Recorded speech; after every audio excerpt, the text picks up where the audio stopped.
Құрметті жазылушылар, бүгін біз халық әншісі Майра Шамсудинованың ән өнері мен мәдени мұрасы сақталған Майра Шамсудинова атындағы ән және өнер шығармашылық музейіндеміз. Бұл музей тарихтың шежіресін сақтаушы ғана емес, сонымен қатар мәдениет пен руханияттың алтын ордасына айналған мәдени орталық. Бүгінгі бейнероликте музей жетекшісі Ерлан Аужаевичпен танысып, музейдің қызметі, бірегей мәдени экспозициялары және шығармашылық жобалары жайында әңгімелесетін боламыз. Құрметті Ерлан Аужаевич, музей саласына еңбек жолыңыз қалай басталған жайында айтып берсеңіз. Музей саласына жалпы менің музейге келуім мына өнерге, рухани мұраға, тарихқа деген өзі әуел баста менің бойымда қызығушылық болатын да. Сол қызығушылығым ақыры мен заводта да істедім, анда да істедім, мында да істедім, бірақ соңында осы музейге алып келді. Мәдени орталық болғаннан кейін осы жерде біраз жылдар жұмыс істеп, соның аяғы қазіргі бүгінгі күнде бір кәсіби деңгейге жақындап қалған сияқтымын деп өзім есептеймін. Енді өзімді әлі бір кәсіби музей маманымын деп айта алмаймын, себебі мына қазір аты есіме түспей отырғаным шетелдің бір ғалым айтады, өзіңнің атқарып жүрген салаңды, білетін салаңның 5%-ын білсең, сен әулиесің дейді. Сондықтан мен әлі бір осы музей саласының 3%-ын меңгерсем, онда мен кәсіби маманмын деп айта аламын өзімді. Сол жаңағы өнерге, тарихқа, руханиятқа деген қызығушылық музейден бірақ шығарды ғой бізді. Сіз үшін Майра Шамсудинова атындағы ән және өнер шығармашылық музейінің ерекшелігі неде? Ерекшелігі, музейдің ерекшелігі бұл енді өнер мен мына руханияттың тоғысатын жері ғой.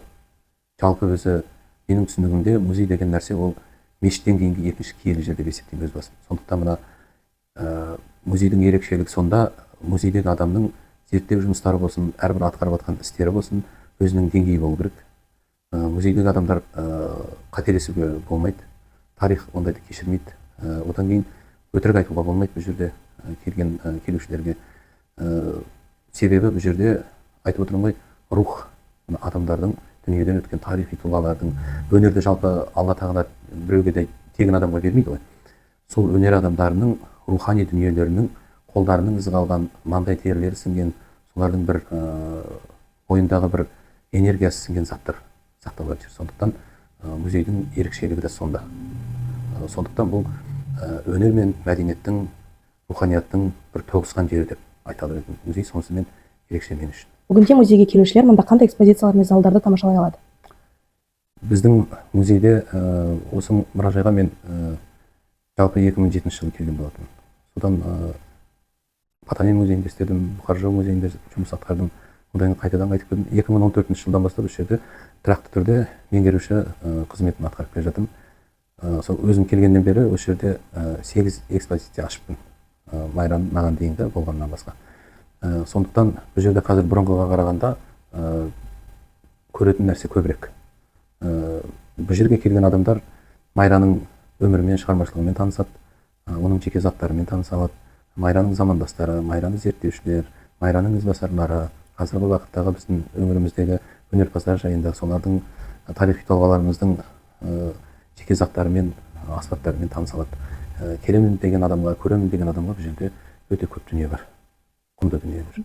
Өткен дәуірдің музыкалық мұрасын сақтап, оны қазіргі аудиторияға насихаттау қаншалықты күрделі деп ойлайсыз? Бұл енді өте күрделі нәрсе қазіргі уақытта. Өйткені мына мектеп жасындағы балалар, студент жастар тұрмақ, өзі үйдегі кішкентай балаға әзір болсын. Өйткені қазір мына телефонның заманы, интернеттің заманы, компьютердің заманы, қай жерде ашық басаң да көздің жауын алатын, өзіне қарай жылдам тартып алып кететін ақпараттар өте көп. Сондықтан қазіргі жастардың көзқарасы, олардың мына ақпаратқа қызығушылығы, тарихқа, өнерге, мәдениетке деген көзқарасы, оны қабылдауы тіпті бөлек, басқаша. Сондықтан біз мына бұрыннан келе жатқан мынау көне аспаптарымыз болсын, жәдігерлерімізді шамамыз келгенше қазіргі заманауи тілде солардың түсінігінде жеткізуге тырысамыз. Егер де бізге келген мысалы жастар бір сол замандағы көне бұрынғы біздің өткен заманымыздағы тарихтан, әңгімемізден, рухани мына мәдени шараларымыздан бір кішкентай дүние алып кетсе, ол біз үшін қазіргі уақытта үлкен жетістік болып саналады. Сондықтан қазақ айтады ғой, құс пен құстың тілінде сөйлес деп. Сол айтпақшы, жастарға да біз сол жастардың өздерінің тілінде жеткізуге тырысамыз. Әйтпесе мынау бір әуенді сол 1800 бірдеңесінші жылы осындай болыпты дегенді олар қабылдамайды. Қазір өз заманның өзі тикток болып кетті ғой. Уақыттың бәрі сол жылдам тез өтіп жатқан сондай бір заманда тұрмыз қазір. Сондықтан біз де соған икемделіп, сол жастардың ойлау қабілетінде жеткізуге тырысамыз. Ол да бір психологиялық бір үлкен ізденісті қажет ететін дүние. Соған амалсыз көнеміз, енді солай жасауға тура келеді кейде. Музейде қандай мәдени шаралар жиі ұйымдастырылады? Музейде істеймін деген адамға жұмыс өте көп. Іздеймін деген адамға өте көп. Бірдеңе жасайын, бірдеңені шығарайын деген адамға мына зерттеу саласында болсын, ғылыми саласында, қай саласында болсын да музейде атқаратын жұмыс өте көп. Мына бір кейбір таныстарым сұрайды, мен музейде не істейсің деп. Мен айтамын, келіп көр бір айға, сосын көресің, бір айға шыдасам 5 қоямын деп. Бірақ істемейін деген адам істемейді ғой. Олар музейде істеп жүріп айтуы мүмкін кейбіреулер, шыңғысты мен мына жерде деп. Өйткені ол істегісі келмейтін адам, ол қайда барса да жұмысын алға бастырмайды. Сондықтан шамамыз келгенше көп ізденуге тырысамыз. Жаңа айттым ғой, 8 экспозиция ашу деген оңай емес. Оның ішінде қанша материалдар іздейсің, оның бәрін шындығына көзің жеткізесің, олардың істеген еңбектерінің барлығына зерттейсің, оның бәрін көзің айнып тауысып. Содан кейін сол жинақталған заттардың барлығын көпшілікке ұсынуға тырысасың. Жеке заттардың, жәдігерлердің көрме арқылы көрсетеміз. Одан кейінгі жаңағы шығармалары болатын болса, оларды біреулерге жаттату арқылы, не болмаса білетін адамдарды шақырып, солармен кездесу өткізуге тырысамыз. Біздің енді көбінесе аудиториямыз Майра музейінің жастар. Өйткені біздің болашағымыз сол жастар ғой. Біз жастарға қазір бірдеңені айтып, бір сағат түсіндіріп айтып, соның бір 30 секунд миына құйып әкетсе, ол мен үшін үлкен жеңіс. Сондықтан болашағымыз ертең айтып жүреді. Мына рухани біздің байлығымыз қандай болғанын. Сондықтан атқаратын іс-шараларды музыкалық салон түрінде өткіземіз. Өйткені бір қалыпты өткізе беру ол жалықтырып жібереді. Сондықтан оның өткізу формасын кішкене өзгертіп отырамыз. Қызықтырақ қылып, бір әуеннің, бір музыканың айналасында соны талдау арқылы, ол классикалық жанр бола ма, ол дәстүрлі жанр бола ма, ол жаңағы басқадай бір жанрда бола ма, академиялық жанрда бола ма, соның барлығын ескеріп отырып, кешті сол бағытқа қарай бағыттап өткізуге тырысамыз. Сондай кештер көп. Музейдің ішінде өткізетін көрмелер бар, музейдің сыртында өткізетін көрмелер бар. Мысалы, биыл Майра музейінің 25 жылдығы бір Екібастұз қаласында болдық. Тарихи 25 жыл деген атаумен Шарбақтыда, Аққулы қаласында, Ақсуда, одан кейін кеше ғана Ақтоғай ауданында өткізіп келдік. Осындай шараларды сыртта да өткіземіз. Мысалы, Алматыға дейін Ықылас атындағы музейге барып, Майраны өткен жылы барып өткізіп келдім. Оның алдындағы жылы Талдықорғанға барып өткізіп келдім. Сөйтіп Майраны осы Павлодар өңірінде ғана емес, біздің сыртта республикалық деңгейде де өткізуге тырысып жүрміз. Шаралар өте көп, өткізетін шаралар. Сіздің ойыңызша Майра Шамсудинованың шығармашылығы бүгінгі күнге дейін өзінің өзектілігін жоғалтпауына не себеп? Майра ол тұлға ғой. Майра ол мына өнерге шынайылығымен, өнерді аса үлкен қадірлегенімен, оның әртістік қабілетінің зорлығымен, қазақылығымен ол құнды. Сондықтан ол осы уақытқа дейін Майра өзінің өзектілігін жоғалтпайды. Одан кейін де 100 жылға дейін ол жоғалтпайды Майра. Өйткені Майра халықтың көңілінен, жүрегінен шыққан адам. Себебі оның әндері, өзі жазған әндері болсын, үні болсын, ол Майра туралы айтатын аңыз әңгімелер болсын, шынайылыққа жатады. Ол шын өмірде болған адам. Мысалы, ойдан шығарылған бір тұлға емес. Майраны әлі күнге дейін халық сүйіп тыңдайды. Сондықтан Майраның ол өзектілігі шығармасының шынайылығында, қазақилығында, сосын мына рухтығында. Майран сонысымен, ол өзінің ол кісінің характері де сондай болған ғой. Сонысымен ол әлі күнге дейін Майра өзекті. Болашақта да ол солай қала береді. Музей қорында Майра Шамсудинованың өмірі мен шығармашылығына қатысты ерекше құнды немесе сирек жәдігерлер бар ма? Мына ертістікті айтады ғой, 9 жылдың бір төбе, ертістігінің бір төбе. Сол айтпақшы, мына біздің музейдегі жәдігерлердің мен үшін енді бәрі құнды. Енді өзің бір қайсына қарасаң да, оның ар жағында бір тарихы бар, оның қалай келгені бар музейге. Біреуден жалынып сұрап аласың, біреуден ат түйедей қалап аласың. Сондай бір тарихпен келген дүниелер музейге жәдігерлер. Сондықтан мен үшін олардың бәрі ыстық. Өйткені олардың артында қаншама қазақтың өнері тұр, мәдениеті тұр, рухы тұр қазақтың. Сондықтан бәрі қызық. Сонда да енді 100 жылдан асып кеткен жәдігерлер бар бізде. Мысалы, Құдайберген Әсеттің бүктемен домбырасы бар, Хафиза Әбуғалиеваның аккордеоны бар, көне. Сонда 16 жылда жасалынған аккордеон бар, ағаштан жасалынған. Майраның заманындағы тұрмыстық заттар бар. Оның барлығы мен үшін орны бөлек нәрсе. Әрқайсысын ұстағанда бісміллә деп ұстап, соны өзі кішкентай баладай өректейсің. Өйткені жәдігер деген нәрсе олай желкесінен алып жерге қоя салатын нәрсе емес. Ол өзі қолына бір кішкентай нәрестені ұстап көрген адам болса сезінеді. Сондай бір дүниені қадірлеуге тұратын сондай қасиетті нәрсе. Сондықтан мен үшін бәрі қасиетті осы жерде. Рахмет. Музейдегі қызметіңіз барысында есте ерекше қалған қызықты оқиғалар немесе тағылымды кездесулер болды ма? Ондай кездесулер көп, қызықты оқиғалар да көп. Енді қайсы бірін есіне түсіресің қазір?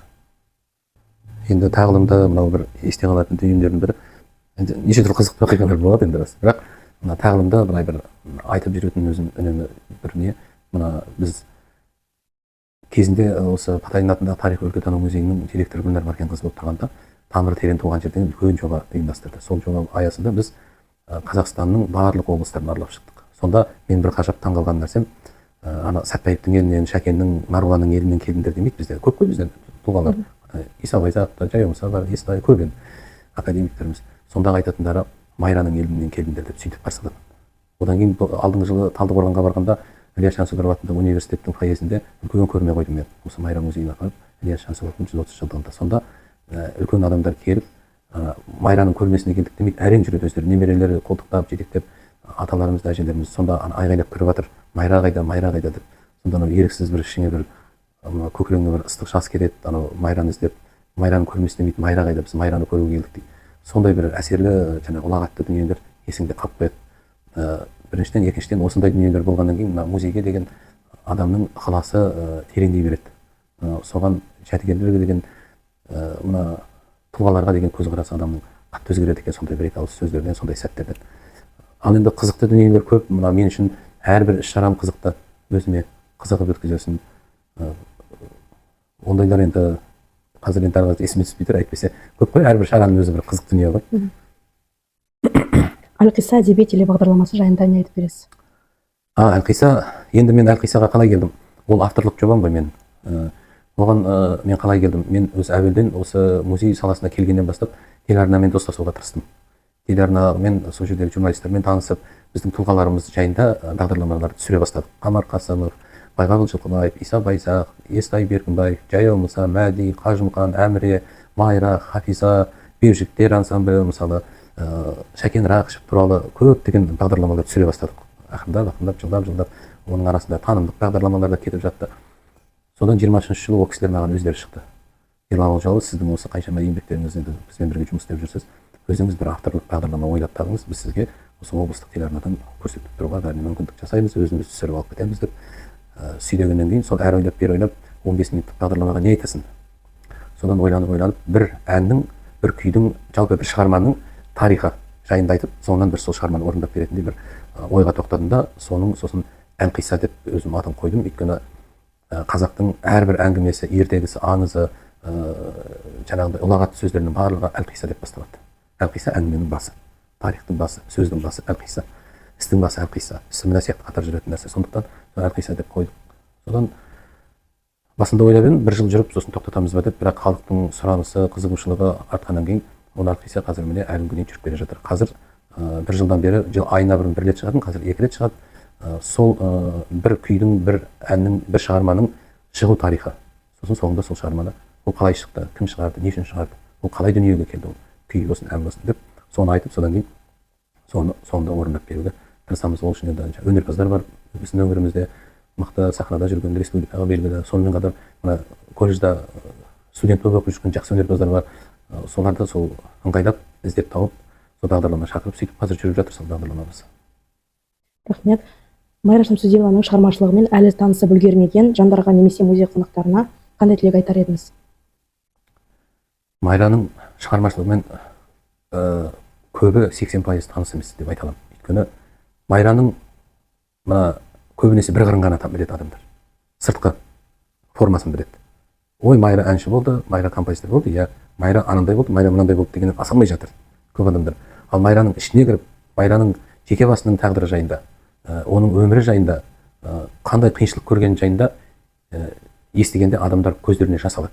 Кеше ғана Ақтоғайда болғанда, мысалы үлкен кісілер, Ерлан саған рахмет бауырым, біз Майраның басқа жағынан білуші едік, сен бізді жылаттың ғой мына жерде деп, осындай бір дүниелерді айтты. Өйткені Майра ол қолына сырын айналып, домбырасын алып, тәттірлай соғып, қазіргі әншілер сияқты сахнада ақша тауып, байып, шетелге барып қыдырып жүрген жоқ ол кезде.